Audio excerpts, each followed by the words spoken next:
Assalamualaikum warahmatullahi wabarakatuh. Pada kesempatan ini kita akan bahas mengenai spiritual nursing, yaitu konsep keperawatan spiritual. Sebelum membahas masalah spiritual nursing, ada beberapa hal yang harus saya sampaikan dulu yang menjadi dasar kita untuk memahami mengenai konsep spiritual dalam keperawatan. Yang pertama kita bahas mengenai perspektif manusia dalam keperawatan. Ada beberapa pandangan yang menilai manusia dari segi keperawatan. Yang pertama adalah manusia itu sebagai makhluk yang unik. Tentunya keunikan manusia ini berbeda antara satu dengan yang lain. Ketika diberikan stimulus yang sama, stresor yang sama, reaksi tiap orang berbeda. Misalnya, ketika sama-sama lapar, tiap orang berbeda reaksinya. Ada yang dengan lapar, dia malah justru sering meronta-ronta, rewel. Ada juga orang yang ketika dia lapar, dia diam. Atau juga ada orang yang lapar, dia berbuat kriminal. Ini adalah satu bukti bahwa manusia itu bersifat unik. Satu respon atau satu stimulus, satu kondisi memberikan dampak respon yang berbeda. Sehingga ketika seseorang itu sakit, kita nggak bisa menyamakan persepsi, menyamakan pemahaman bahwa setiap orang itu atau setiap pasien itu harus sama responnya. Ini menjadi satu pondasi utama bagi perawat ketika dia merawat pasien. Yang kedua adalah manusia sebagai makhluk yang holistik. Holistik ini berarti manusia terdiri dari unsur bio, psiko, sosio, kultural, dan spiritual. Semua konsep ini, semua dimensi manusia ini ada pada setiap orang. Dan pada dimensi holistik ini yang terakhir adalah dimensi spiritual. Ini menunjukkan bahwa spiritual itu adalah bagian daripada dimensi kemanusiaan yang tidak dapat diindra, tapi dia dapat dirasakan dan dapat dipahami. Spiritual ini menjadi kekuatan untuk menggerakkan seluruh potensi yang ada pada manusia. Ini sesuai dengan arti dasar spiritual dalam bahasa Inggris. Di mana dalam bahasa Inggris, spiritual itu berasal dari kata spirit, yang artinya adalah ruh, jiwa, dan semangat. Maka semangat ini adalah sesuatu yang tidak bisa dilihat, tidak bisa ditangkap, tapi dia bisa dirasakan. Lalu, kaitannya dengan masalah spiritual nursing ini menjadi dasar bahwa dimensi spiritual bisa membuat orang itu menjadi sakit ataupun sehat. Kita lihat, ada beberapa fakta yang ditemukan ketika seseorang diponis misalnya adalah kanker dan dia diponis tidak lama hidupnya, tapi dengan spirit yang tinggi, dengan spiritualitas yang tinggi, malah justru dia akan survive dan hidupnya pun lebih lama. Ini menunjukkan bahwa spiritual itu merupakan satu kekuatan, dimensi kekuatan internal yang ada pada setiap orang. Kita lihat bagaimana spiritual ini dalam konsep holistitas manusia yang bisa menentukan pada sehat dan sakit.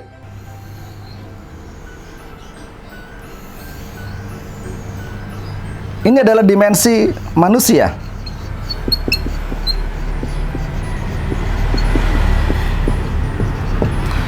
Dia terdiri daripada unsur biologis.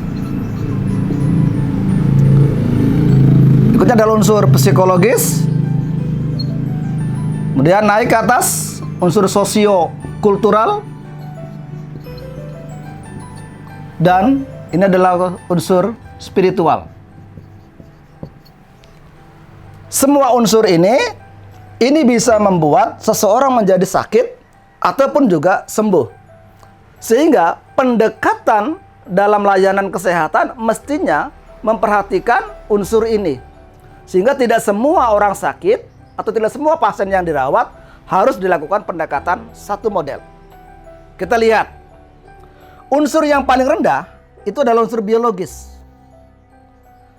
Apapun kondisi yang dialami oleh seseorang, maka yang merasakan, yang mengeluhkan adalah biologis.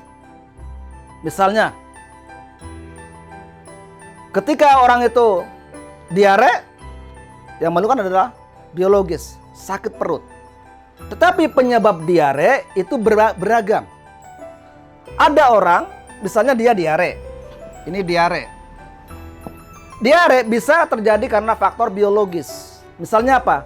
Misalnya dia mengkonsumsi makanan yang sudah terkontaminasi dengan bakteri.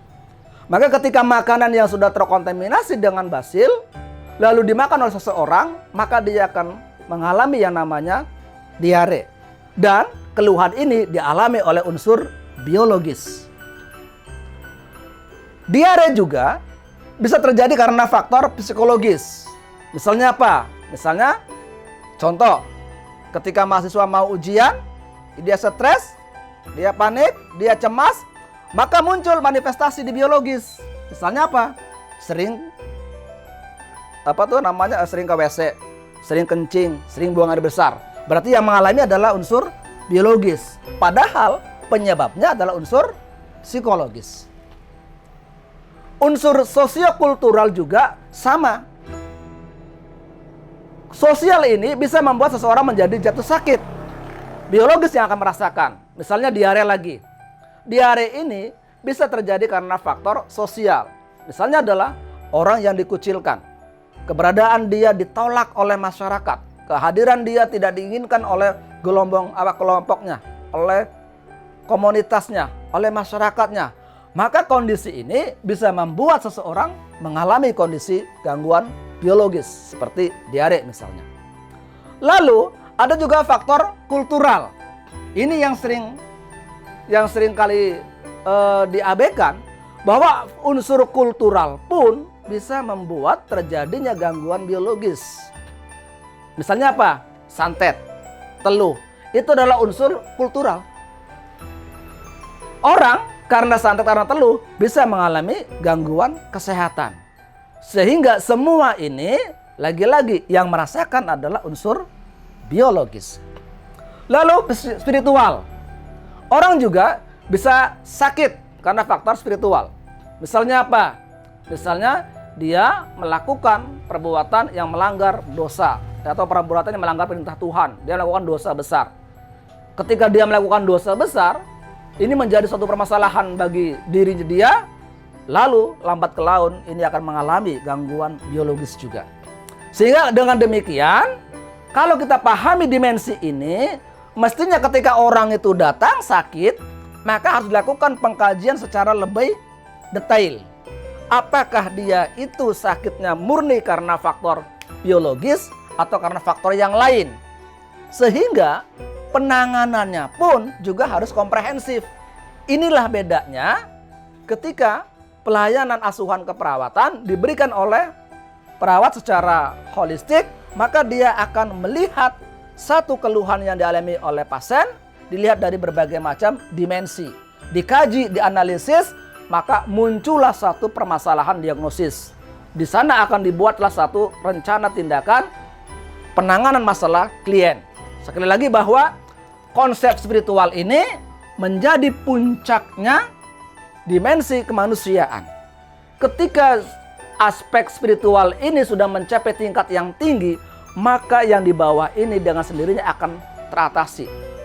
Maka dalam teori hierarki kebutuhan dasar manusia menurut Maslow, beberapa referensi menyatakan bahwa Maslow itu menyebut bahwa kebutuhan manusia ada 5.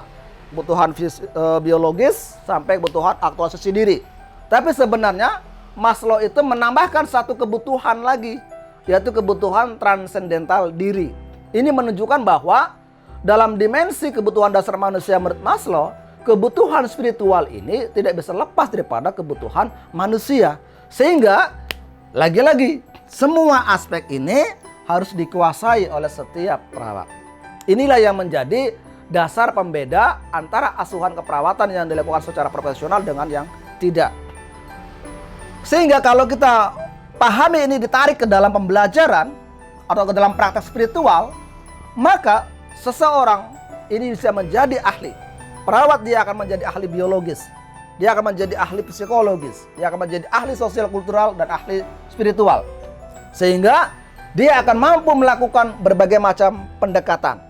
Dimensi-dimensi ini menjadi satu kesatuan. Saya kira ini yang harus dipahami oleh kita semua. Bahwa manusia holistik bukan berarti menekankan pada aspek biologis. Dikatakan bahwa manusia holistik atau asuhan keperawatan holistik itu harus mengcover pada semua dimensi kemanusiaan ini. Oke, sebelum saya akhiri pemaparan materi ini, dapat saya simpulkan bahwa yang pertama, spiritual itu adalah bagian daripada dimensi manusia yang bersifat imaterial, tidak dapat diindra, tapi dia dapat dirasakan dan dapat dipahami. Yang kedua adalah spiritual itu menjadi kekuatan faktor internal manusia yang bisa mendorong segala potensi yang ada pada manusia itu sendiri. Yang ketiga, spiritual itu bermakna banyak dimensi. Dalam beberapa literatur itu seringkali dikaitkan dengan ruh, keagamaan ataupun yang lainnya, tapi saya melihat bahwa spiritual yang paling penting adalah makna dasarnya yaitu spirit, yang artinya adalah semangat. Yang keempat, spiritual ini merupakan dimensi manusia yang paling tinggi dalam hierarki kebutuhan dasar manusia. Menurut Maslow, dalam buku yang terakhir yang dia tulis, itu disebutkan bahwa kebutuhan dasar manusia yang paling tinggi adalah kebutuhan transendental diri, yaitu kebutuhan akan ketuhanannya. Ini yang menunjukkan bahwa kebutuhan aspek spiritual menjadi kebutuhan puncak setiap orang. Yang kelima, dimensi spiritual ini kaitannya dengan holisitas manusia. Perawat memandang manusia secara holistik. Holistik maknanya adalah manusia itu terdiri dari unsur biologis, psikologis, sosiokultural, dan spiritual.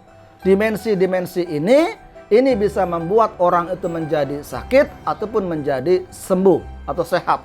Sehingga pendekatan penanganan asuhan keperawatan mestinya harus melakukan kajian secara komprehensif kepada 5 dimensi ini, sehingga bisa menentukan pasien yang ditanganinya, pasien yang dirawatnya, itu apakah dia murni mengalami masalah kesehatan terkait dengan unsur biologis atau unsur yang lain, bahkan bisa jadi unsur spiritual. Sehingga yang keenam, kalau ini dipahami semua, maka akan menjadi seorang ahli bagi perawat. Dia akan menjadi ahli biologis, ahli psikologis, ahli sosiokultural, dan ahli spiritual. Demikian yang dapat saya sampaikan. Mohon maaf, saya akhiri. Assalamualaikum warahmatullahi wabarakatuh.